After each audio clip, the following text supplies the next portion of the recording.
আপনারা জানেন আমি জগন্নাথে সাহিত্য সংস্কৃতির পদে প্রতিদ্বন্দ্বিতা করছি। আর সংস্কৃতি মানে হচ্ছে আমাদের শিকড়ের কথা বলে, কিন্তু আমরা একটা সময় আমাদের সেই শিকড়কে ভুলে যাই। তো আপনারা জানেন যে এই রিক্সা আমাদের শিকড়ের সাথে জড়িত। তো আমরা চাই না আমাদের এই শিকড়কে ভুলে যাওয়ার জন্য, তাই জগন্নাথে আমি ভিন্নধর্মী প্রচারণায় নেমেছি। প্রিয় জবিয়ান ভাই বোনেরা, আপনারা জানেন জগন্নাথ বিশ্ববিদ্যালয় বাংলাদেশের একটি ঐতিহ্যবাহী শিক্ষা প্রতিষ্ঠান। ঢাকার প্রাণ কেন্দ্রে হওয়া সত্ত্বেও বিভিন্ন সময় আমরা বিভিন্ন বঞ্চনার শিকার হয়েছি। একটা ইউনিভার্সিটি হিসেবে আমাদের যে সমস্ত অধিকার পাওয়ার কথা তার আমরা কোনোটাই পাই নাই, এবং কি আমাদের সাহিত্য সংস্কৃতি অঙ্গনে আমাদের যে সুযোগ সুবিধা থাকার কথা ছিল আমরা সে থেকেও বারংবার বঞ্চিত হয়েছি। যার ফলশ্রুতিতে আমাদের যে সমস্ত শিক্ষার্থী নানান প্রতিভা নিয়ে এই ক্যাম্পাসে আসে, তারা তাদের সেই প্রতিভাগুলোকে একটা সঠিক জায়গার অভাবে তারা বিকশিত করতে পারে না। তো আমি চাই আগামীতে আমি যদি যশোর নির্বাচনে বিজয়ী হয়ে আসি সাহিত্য সংস্কৃতি সম্পাদক পদে, তাহলে আমাদের এই সমস্ত সংকটগুলোকে দূরীভূত করার আমি চেষ্টা করব।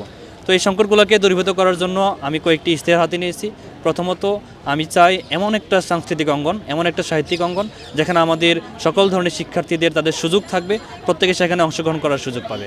তো এই জন্য আমি চাই আমাদের বিশ্ববিদ্যালয়ের শিক্ষার্থীদের সাহিত্যিক যে প্রতিভা আছে সেই সাহিত্যিক সুপ্ত প্রতিভাগুলো বিকশিত করার জন্য আমি ম্যাগাজিন প্রকাশ করব বার্ষিক। সেখানে আমাদের শিক্ষার্থীদের কথাগুলো, তাদের কবিতা, গল্প, গানগুলো আমি সেখানে তুলে নিয়ে আসার চেষ্টা করব। পাশাপাশি আমাদের বাংলাদেশি যে সংস্কৃতি আছে সেই সংস্কৃতির চর্চা এবং আমাদের বিভিন্ন জাতিগোষ্ঠীর যে সংস্কৃতিগুলো রয়েছে সেই সংস্কৃতিগুলোকে আমরা তুলে ধরার চেষ্টা করব। এবং কি আপনারা জানেন আমাদের জগন্নাথ বিশ্ববিদ্যালয়ের শিক্ষার্থীরা নানান সময় নানান কাজ করে, তারা সাংস্কৃতিক কার্যক্রম করে।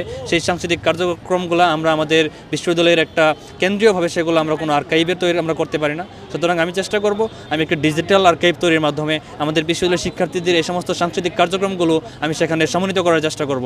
পাশাপাশি তাদের কার্যক্রমগুলো আমি সামাজিক যোগাযোগ মাধ্যমে তুলে ধরব। আপনারা জানেন আমাদের বিশ্ববিদ্যালয়ের যে সমস্ত শিক্ষার্থীরা রয়েছেন, স্পেশালি আমাদের শিল্পী এবং আমাদের যারা চিত্রশিল্পী এবং আমাদের সঙ্গীত শিল্পী, তারা আসলে আমাদের বিশ্ববিদ্যালয়ে স্পেস ছোটো হওয়ার কারণে এবং তারা তাদের প্রতিভাগুলো বিকশিত করার খুব বেশি একটা সুযোগ পান না এবং চর্চা করার সুযোগ পান না।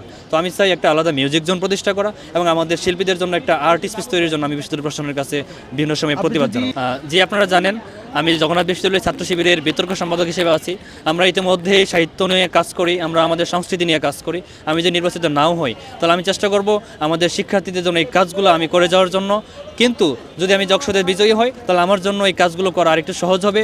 তাই আমি চাই আগামীতে আমাদের শিক্ষার্থীদের যে কথাগুলো আছে সেই কথাগুলো নিয়ে আমি কাজ করার জন্য যে আমি শিক্ষার্থীদের জন্য বার্তা রাখবো যে আমাদের বিশ্ববিদ্যালয়ে বিভিন্ন যেমন ধর্মীয় মানুষ আছে, বিভিন্ন সংস্কৃতি মানা মানুষ আছে, বিভিন্ন জাতিগোষ্ঠীর মানুষ আছে।